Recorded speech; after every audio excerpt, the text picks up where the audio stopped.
Estimados amigos, gracias a los corazones de Jesús y de María tenemos una nueva oportunidad de estar junto a ti.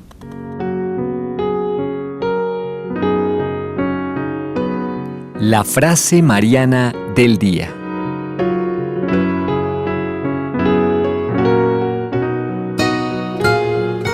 Y nos dice San José María Escrivá de Balaguer: antes solo no podías, ahora has acudido a la Señora y con ella, qué fácil. Y es una de estas frases contundentes porque nos dice San José María que antes sin la Virgen sencillamente no podíamos. Y eso de no poder pues tiene toda una reflexión. Antes de hablar un poquitico de esta frase, porque me causó especial curiosidad como esa contundencia con que San José María Escrivá de Balaguer afirma que sin María nada podemos, pues les presentamos el saludo a todos ustedes, queridos amigos, que llegan a nuestra sintonía en este programa Junto a Ti, en las distintas radios y televisiones Nuestra Señora del Encuentro con Dios, en la ciudad de Lima, Arequipa y Cusco. También a todos aquellos que nos siguen a través del internet en www.nstv.com, en la opción de YouTube NSTV Radio. Hoy les estamos acompañando en la parte técnica José Antonio Tinta y en este día de jóvenes Santiago García, más conocido como Tito, y un servidor Henry Moreno. Tito, cordial saludo. Muchas gracias, Henry, y muy contento también de poder volver a participar en este programa. Mira, yo estaba pensando en esta frase de San José María, porque dice que antes solo no podías. No está diciendo no podía, no está hablando él en término personal, sino que antes solo no podías. Está hablando en tercera persona, como diciendo, sin María no podemos nada.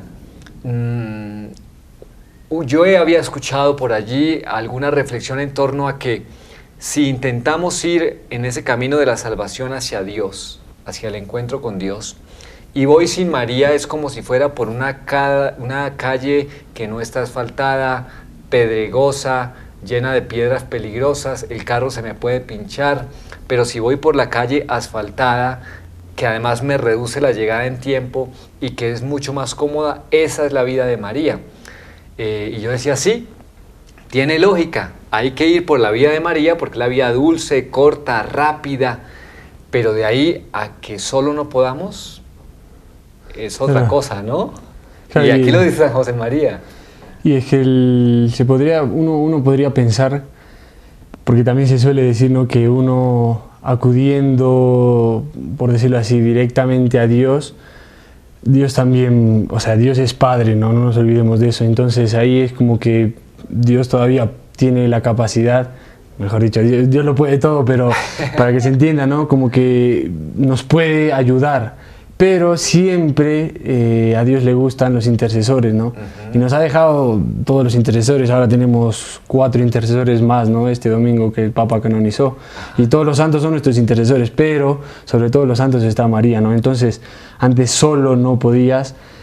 Este solo me parece que indica soledad, ¿no? O sea, de que no, o sea, sin compañía, ¿no? Ajá. Entonces, no es que sencillamente no se puede. Ajá, claro. O sea, es sino de que solo también es difícil, ¿no? O sea, muchas veces uno suele decir, más que todo como joven, lo digo, ¿no? Es hermoso, por ejemplo, salir de paseo con todos tus amigos y estar acompañado, ¿no? Claro. Pero salir solo al mismo paseo... Se puede, pero va a ser como aburrido, tal vez más cansado, menos llevadero, ¿no? En cambio, y es lo que la Iglesia nos quiere proponer, ¿no? La Virgen es madre, no vayas solo, ¿no? O sea, es un camino larguísimo, como tú decías. Puedes llegar a Dios por el camino tortuoso de la vida, pero si vas por como se dice, ¿no?, las autopistas o la autovía, vas a ir volando, y la autovía para nosotros es María. Así es, pues ahí tenemos esa reflexión, queridos amigos, a ver si nos subimos al auto de María o no. Vale la pena y la Madre no hace sino tendernos su mano.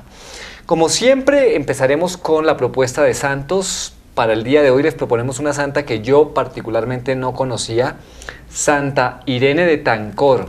¿La conocías o no? No. Pues vamos a ver de quién se trata. En estas páginas usualmente nos dan la etimología. Irene significa aquella que trae la paz y viene de la lengua griega. La historia nos dice que esta joven era muy bella y muy piadosa. Sin orgullo por los dones físicos que Dios le había concedido, se dedicó a darle gracias por ellos y a vivir una intimidad muy estrecha con el Señor. Su mejor cualidad residía en su fuerza interior, esa que mueve el Espíritu Santo en los corazones. Nació en el lejano siglo VII en la región de Tancor, que más tarde se llamaría Portugal. Ahí ya pudimos aprender algo nuevo. Yo tampoco sabía que Portugal se llamaba Tancor. Y allí nació nuestra santa. Los musulmanes dominaban ampliamente toda aquella zona. Recordemos la invasión musulmana en aquella época. Ella, sin embargo, hija de padres cristianos, recibió una esmerada educación en el monasterio. Una vez que hubo terminado sus estudios, volvió a casa con la intención clara de dedicarse a la vida religiosa. Y dicen sus biografías que rezaba mucho en casa, que apenas salía para ir a la misa, y viene aquí una de las situaciones de esas complicadas que se pueden presentar en la vida. Un apuesto joven pone los ojos en ella y ella se enamoró de este joven locamente, de sus encantos, de su belleza. Cuando ella le comunicó que había hecho voto de virginidad, sintió el joven una gran pena en su corazón enamorado. Al principio lo aceptó más o menos bien, pero a medida que pasaban los días, su mente y su vida entera maquinaban lo peor. Y efectivamente el joven le paga a un criminal una cantidad de dinero para que le dé muerte. Cuando su cuerpo joven cae en tierra sin vida, lo arroja al río Tajo. Un tío de Irene se entera de este vil asesinato, va corriendo a la ribera del río para encontrar su cadáver y llevarlo en procesión al monasterio. Hoy se conoce esta ciudad con el nombre de Santarém o Santa Irene. Es un nombre muy popular en España y Portugal y murió en el año 653. Aquí hay como varios elementos de reflexión. Se me ocurre, sobre todo en este último trozo de su vida en el que encuentra la muerte, la reacción dice el joven enamorado, pero cuando uno ve que un joven después va y comete un asesinato, pues uno dice, eso no parecía amor, más era una pasión, una posesión, una cosa que lo llevó a cometer un asesinato. Claro, y es que ese es lo que hoy día no se entiende, ¿no? O sea, también te pongo el ejemplo que hoy en día está saliendo a cada rato en las noticias, ¿no? Los musulmanes dicen que en nombre de su religión están matando miles y miles de gente. Entonces eso es como, por decirlo así, lógico, ¿no? Se puede entender que una persona en nombre de su religión mate, que una persona en nombre del amor mate, si el amor es totalmente lo opuesto a un asesinato. O sea, entonces, hay toda una contradicción. Entonces es como lo que decías, ¿no? Se ve claramente que no era amor lo que existía ahí, porque el amor va a entregarse a pesar de todo.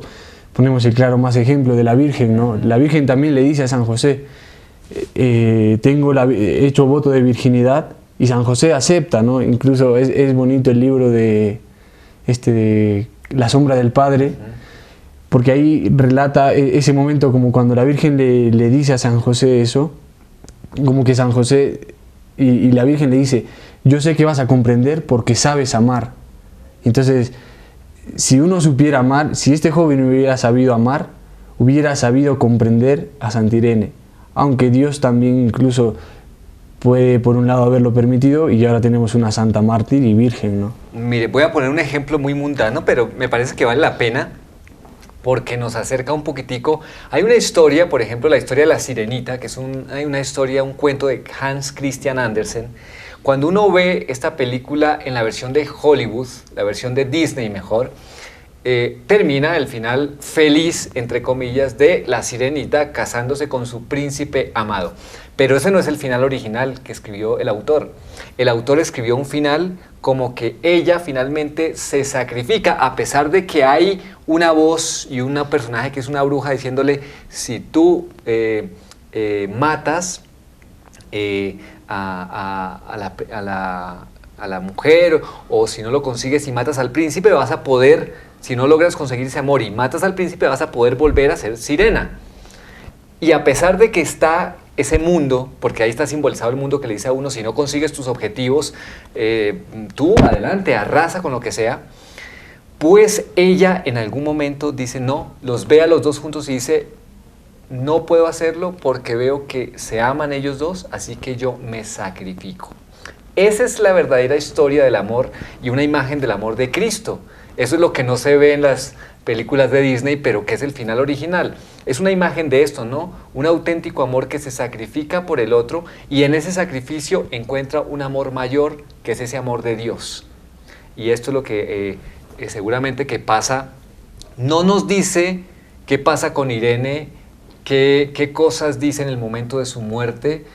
Seguramente que no sabemos si se pudo haber dado cuenta o no, pero tenemos ejemplos de santos como esta santica joven que también murió en manos de su entre comillas enamorado que la mata. Sí. Ahora se me va el nombre, que es italiana, sí, y sí, que sí. incluso él termina siendo también un religioso. Sí. Gracias a que ella en el momento de la muerte lo perdona. Santa María Goretti. Santa María Goretti, muchas gracias, Tito.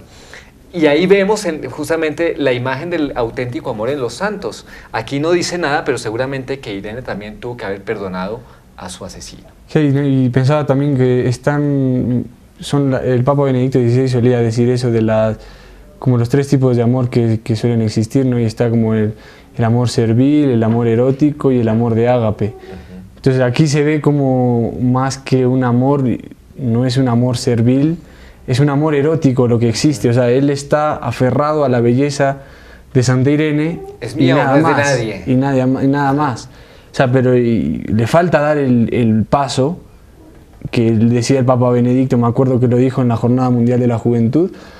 Dijo, ¿no? O sea, ustedes tienen que lograr dar el paso, no quedarse en lo erótico, que ciertamente está puesto en la persona humana, sino lograr dar el paso al amor ágape, que es el amor de entrega, el amor de darse, ¿no? Que eso es lo que es el amor ágape, lo que hace Cristo, ¿no? O sea, él salta, no se queda solo en la criatura, sino que salta directamente a darse todo así para poder llevarlo a Dios. Y fíjate que es un consejo pues con mucha sabiduría, especialmente los jóvenes que piensan tener familia, Sí. que van a constituir un santo matrimonio. Si no dan ese salto, el matrimonio y la familia va a empezar a peligrar porque ese amor erótico se va a ir acabando. Claro.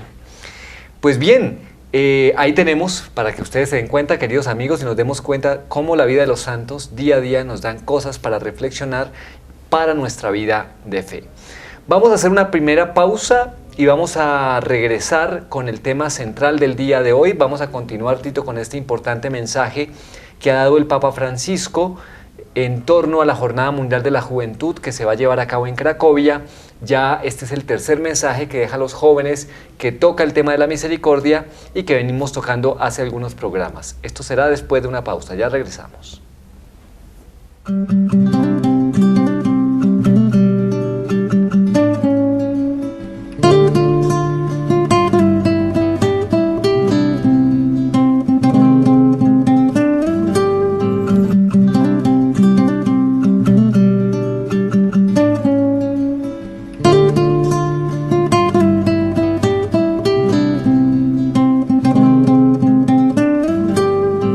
Guadalupana, patroncita, mi reina, mi muchachita, hija mía pequeña, Inmaculada, mi señora, mi dueña, Santa María, Virgen Madre de Dios, como Juan Diego yo vengo a tu presencia, humildemente te ofrezco el corazón, regálame las flores de tu esencia, derrama en mí el aroma de tu amor.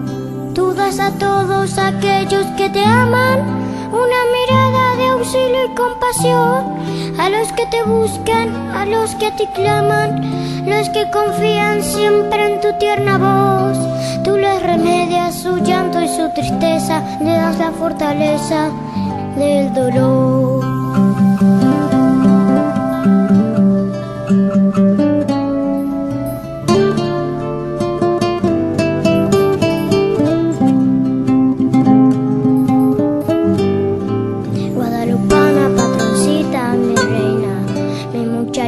Hija mía pequeña, Inmaculada, mi señora, mi dueña, Santa María, Virgen Madre de Dios, imprímenos tu imagen y tus huellas, que reflejemos tu aliento y Sumergíenos bajo un manto de estrellas, condúcenos al reino del amor, y que en el cielo en nuestro yaque crezca y logres que florezca para el Señor.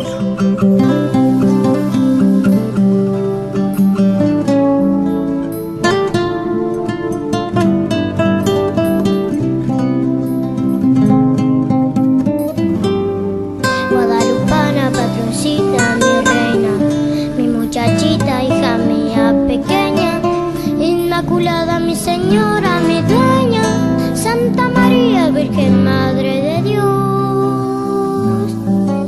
Santa María Guadalupana, Inmaculada, Madre de Dios.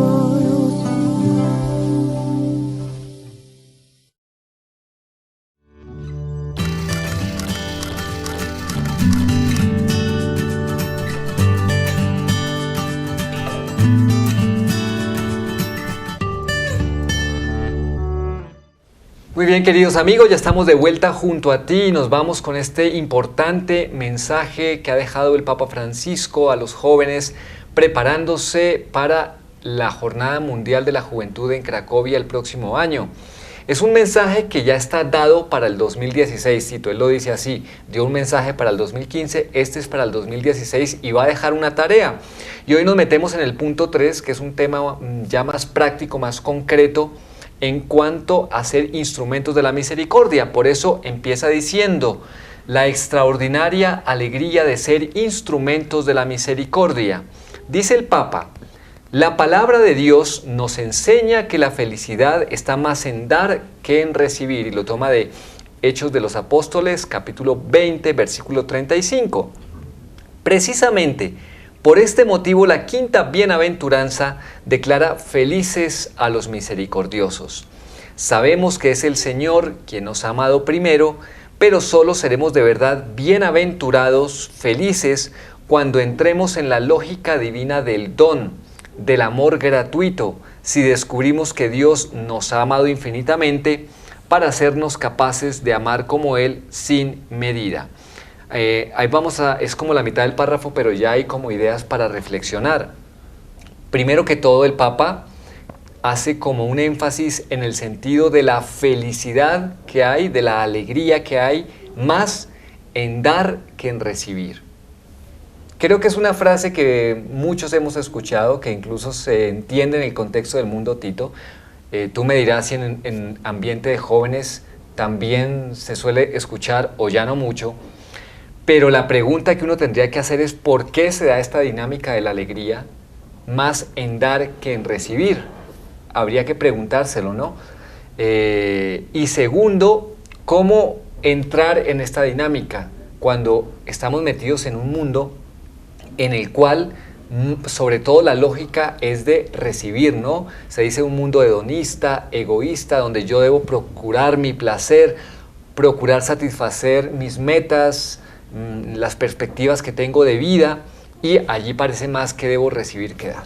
No sé, y esta idea me da pie a la anterior idea que dije del Papa Benedicto, ¿no? Cuando hablaba sobre el amor. O sea, es claro, ¿no? Lo que el Papa uno podría traducirlo como el amor está más en dar que en recibir, ¿no? O sea, uno va a poder encontrar la felicidad dándose más a los demás que recibiendo a los demás, ¿no? Entonces esto ya uno lo puede llevar a todos los ámbitos, sea religioso, social, cultural, aquí en los medios de comunicación. O sea, uno tiene que aprender a dar, porque eso nos va a traer la verdadera alegría, ¿no? No la alegría falsa del mundo, que como me acuerdo que decías en anteriores programas, que es de esto de los malabaristas, ¿no? Que te van... Ilusiones, ¿no? O sea, por aquí y ay sí, la felicidad la encontré, y después te lleva para el otro lado, no. Sino que la alegría va a estar completa y sin borrones, ¿no? Como una vez leía una meditación, el amor va a ser como cuando yo veo un paisaje, si está con neblina, está el paisaje ahí, pero no voy a ver el paisaje. ¿Por qué? Porque las nubes me lo tapan.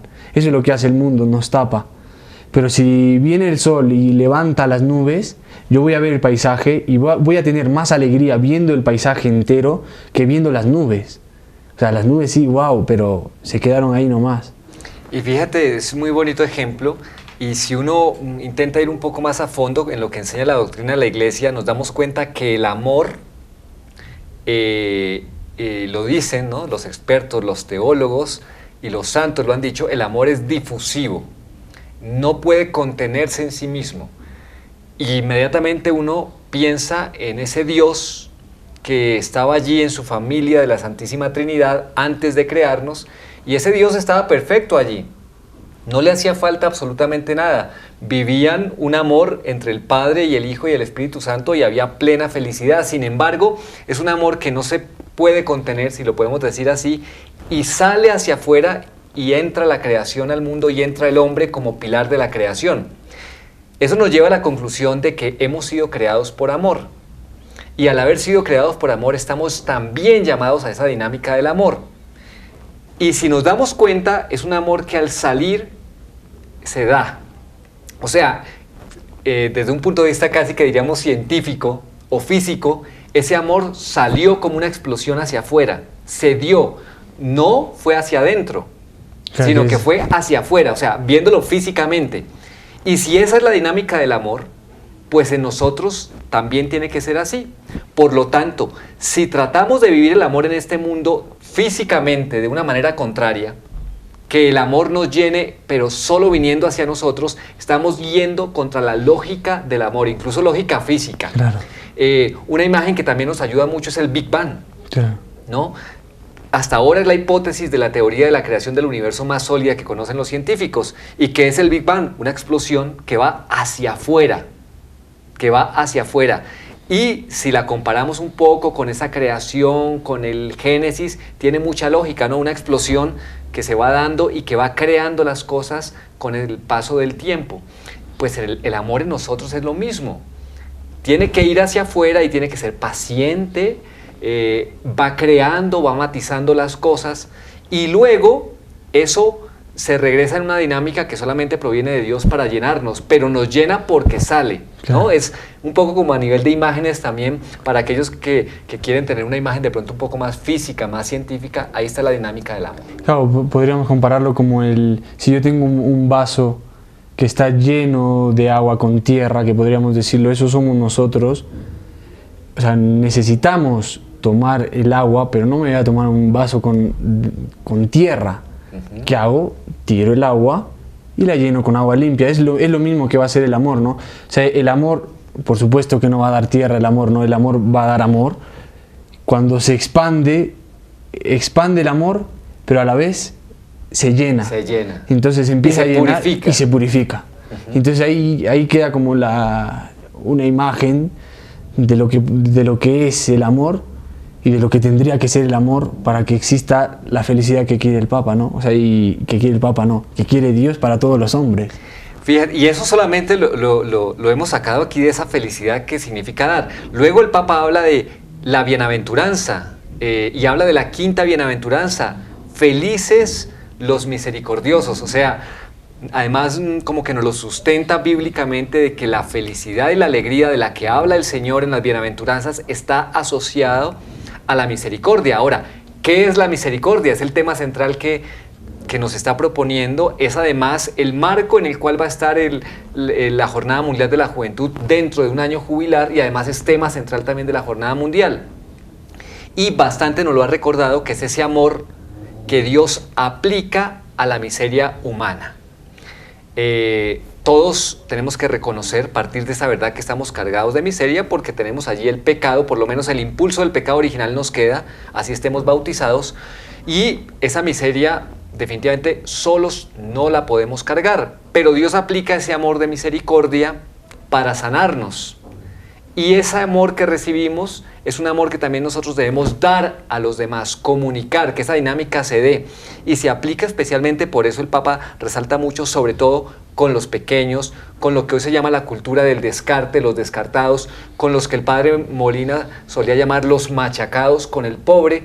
Ahí está nuestra misericordia, aunque no se ciñe solamente a eso, sí es la parte más valiosa, porque Jesús también nos dejó un ejemplo en su vida pública, sobre todo, de cómo practicaba la misericordia con los más pequeños. Y uno a veces, yo me lo preguntaba, ¿no? También, o sea, ¿puede existir misericordia cuando un papá, si su hijo le pide un celular y se lo da, o le pide cualquier cosa y le va dando? O sea, ¿qué tipo de amor es ese? ¿Es amor? O sea, es amor, se puede aplicar como si fuera una misericordia, porque ciertamente se podría aplicar como una misericordia dado que el hijo es menor que el papá, ¿no? O sea, y vamos a ponerlo todavía más complicado. Digamos que es el día de su cumpleaños. Claro. ¿No? Entonces uno diría, podría aplicarse como misericordia, pero también el papá va a ver las posibilidades que tiene de repartir, ¿no? Entonces ahí viene como la idea, ¿no? Si el papá tiene posibilidad de poder darle esto porque es el día de su cumpleaños, bien, tal vez. Pero también viene lo otro, ¿no? O sea, que si el papá justo ese día de su cumpleaños todavía no pudo cobrar del trabajo, ¿cómo va a ser para darle lo que el hijo le está pidiendo? Entonces entran como las distintas... Son variables, y hay otras variables así interesantes. Ahora con ese ejemplo está bueno aplicarlo así para que no caigamos en eso que se llama la falsa misericordia. Claro. Supongamos que, supongamos que cobró ese día el papá y tiene a disposición el dinero para regalar ese celular. Pero luego el papá tiene que preguntarse, bueno, esto que yo le voy a dar, ¿en qué le va a beneficiar? ¿Le va a aumentar o le va a disminuir su miseria? Porque el amor de misericordia está aplicado a la miseria. Y si está aplicado a la miseria, no es para hacerla crecer, sino para sanarla.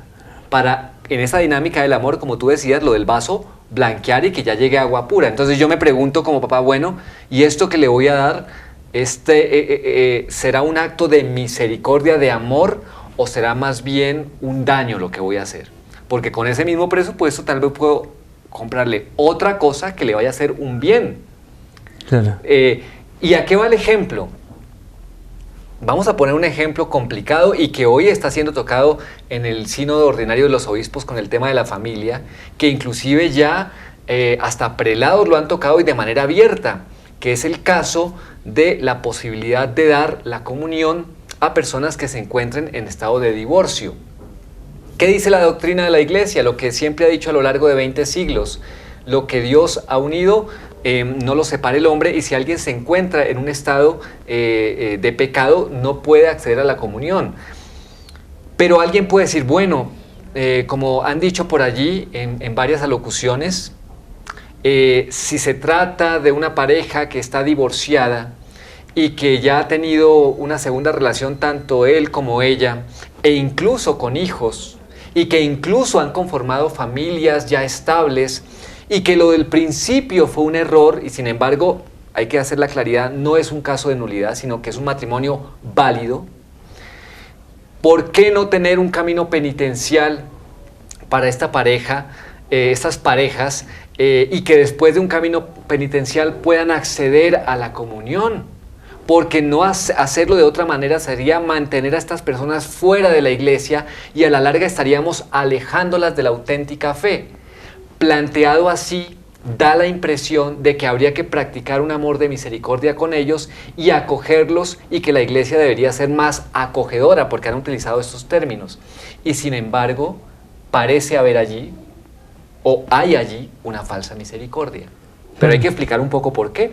Claro, yo pensaba, ¿no? O sea, lo primero que uno tiene que decir es que la palabra de Dios, por lo menos para mí como católico cristiano, o sea, la palabra de Dios es irrevocable, ¿no? O sea, y lo que Dios ha dicho, mis palabras pasarán, ¿cómo es? Claro, pasará todo, pero mis palabras no pasará, o sea, y va a ser eterna, como fue, el otro día se lo decía a los chicos de la catequesis, ¿no? Como hay principios que han sido para el siglo cero, que han sido para la Edad Media, que han sido para la edad contemporánea, moderna, van a ser para el 2015 y para el 2050, ¿no? Y eso va a ser siempre. Entonces, es la misma ayer y hoy y siempre. No, ahí está, esa es la que me quería, no me salía. Muchas gracias. Y entonces ahí uno se puede dar cuenta que aplicando, aunque uno quiera aplicar esa misericordia, estás yendo contra ti mismo. O sea, si la iglesia, yo pienso así, ¿no? Si la iglesia aplicaría esa falsa misericordia, entonces estaría yendo contra su mismo cimiento, ¿no? Claro, la misma esencia y contra la salvación de la persona viéndolo hacia la vida eterna. Claro. Porque claro, aparentemente pongo una solución en el tiempo. Y esa persona aparentemente se sentiría feliz de poder acceder a la comunión. Sin embargo, no olvidemos que San Pablo dice, quien accede a la comunión sin haber discernido bien eso, puede ser su propio castigo, su propia condenación. Entonces, claro, la persona puede que se sienta bien, aparentemente se podría sentir acogida por la iglesia, pero sería una comunión no para salvación, sino para condenación. Y también pensaba, ¿no? O sea, si es que hay pecado, que evidentemente hay, en el caso que ponías, evidentemente en el primer matrimonio hubo matrimonio y lo que viene después se llama adulterio, ¿no? Según el catecismo de la iglesia. Entonces, la iglesia nunca se va a poder plegar a lo que es pecado, cuando es evidentemente pecado.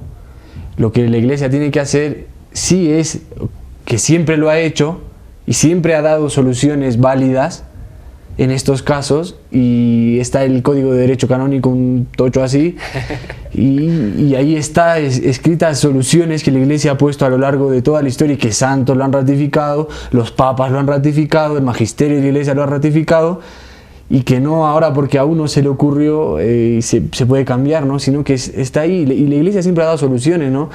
El otro día lo decía Monseñor Israel, o sea, sí puede, en esos casos que se suele decir, sepárense o vivan, como se suele decir, como hermanos, ¿no? Claro, y es un caso de la separación, incluso ya después de haber sido analizado, reflexionado, claro, como el mal menor, ¿no? Allí.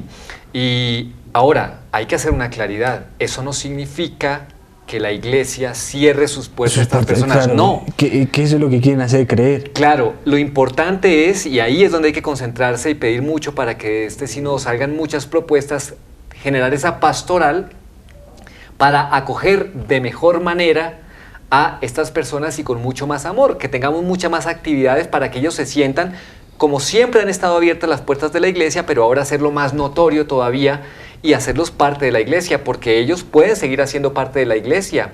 Y obviamente que tienen que vivir un camino con una cruz, que significa ese no poder comulgar, pero es que eso no significa todo dentro de la iglesia, si bien es una parte muy importante, claro está, el recibir al Señor, pero de cara a lo que va a ser la salvación eterna, pues el Señor tiene ahí muchos actos de misericordia real que podemos acompañar pastoralmente. Sí, y pensaba cuando decías esto de acompañar pastoralmente, según lo que acabas de decir, los que se tienen que poner en estado de misericordia somos nosotros. Claro. O sea, nosotros tendríamos que empezar junto con la parroquia, con el arzobispado o con las diócesis, empezar, lo que decías, a generar planes de pastoral familiar que ayuden. Entonces ahí sí se podría hablar de una misericordia, porque nosotros nos volcaríamos a esa miseria, o sea, que se entienda bien, ¿no? Que sí, no, en cuanto a que todos tenemos miserias y hay casos específicos de miseria como los tenemos todos. Claro, entonces ahí sí uno podría hablar de un acto de misericordia, pero lo otro que decían me parece que, o sea, es lo que veníamos comentando, ¿no? O sea, la iglesia no quiere que, porque es madre, es lo que el otro día le ponía el ejemplo a los chicos de catequesis. ¿Puede una mamá agarrar a su hijito y empezar a golpearlo contra el piso? Es ilógico, ¿no? Pues si la iglesia te dejaría comulgar estando en estado de pecado, es eso, te estaría agarrando por los pies y te estaría estrellando contra el piso. Y la iglesia jamás va a poder hacer eso, porque la iglesia es madre y te acoge, ¿no? Y quiere que te salves. Claro, eso es lo que está buscando. Las cosas que no sirven para salvación, pues no. Fíjense, es importante, y los jóvenes es importante que vayan entendiendo este tema de la auténtica misericordia, y por eso el Papa lo pone en esta perspectiva. Luego habla del tema del don. Felices cuando entremos en la lógica divina del don, del amor gratuito. si descubrimos que Dios nos ha amado infinitamente para hacernos capaces de amar como Él sin medida. Y es otra cosa muy importante. Si no entendemos la lógica del don, y ya hemos visto que el amor tiene esa dinámica de ir hacia afuera, de darse, por lo tanto, la lógica del don es darnos. Y no damos, el Papa también lo ha dicho, no damos cosas. Él lo ponía en un ejemplo: cuando doy una limosna, yo no boto la limosna a esa persona que lo necesita y luego me pierdo, sino que yo tengo que encontrarme en esa cultura del encuentro con esa persona, y eso significa el don. No solo doy la moneda, sino que me doy a mí mismo, doy una sonrisa, doy una palabra, porque tal vez ese día que me piden la limosna yo no tengo para dar, pero sí puedo dar una sonrisa y acercarme a esa persona y preguntar. El Papa decía: ¿acaso sabes cómo se llama? ¿Cuál es su vida? ¿Cuáles son los problemas que tienen? Y él está planteando todo esto porque más adelante va a hablar justamente de las obras de misericordia, tanto corporales como espirituales, que, decía, las hemos olvidado y que él quiere rescatar en el tema de los jóvenes, pero que difícilmente vamos a poder entender y hacer si no tenemos la lógica del don. Claro, porque si uno no sabe lo que se suele decir, no, uno no puede dar lo que no tiene. Entonces ahí entra otra vez como la parte de reflexión que uno tendría que tener, que es, entonces, ¿qué es lo que quiero yo darle a mi hijo, o a mi compañero, o a mi amigo? ¿Qué es lo que le quiero dar? Si le quiero dar un celular, pues voy a ir y comprarle un celular. Pero por supuesto que eso no va a ser amor. Eso va a ser algo como se llama filantropía, ¿no? Entonces, ¿qué es lo que yo quiero darle al otro? Si le quiero dar amor, tengo que saber qué es el amor para poder darle amor, ¿no? Y fíjate que el Señor lo dice también en las Escrituras: si ustedes que son malos dan cosas buenas a sus hijos, ¿qué no hará Dios? Luego también hay un pasaje donde dice: así una madre no quisiera tener ese hijo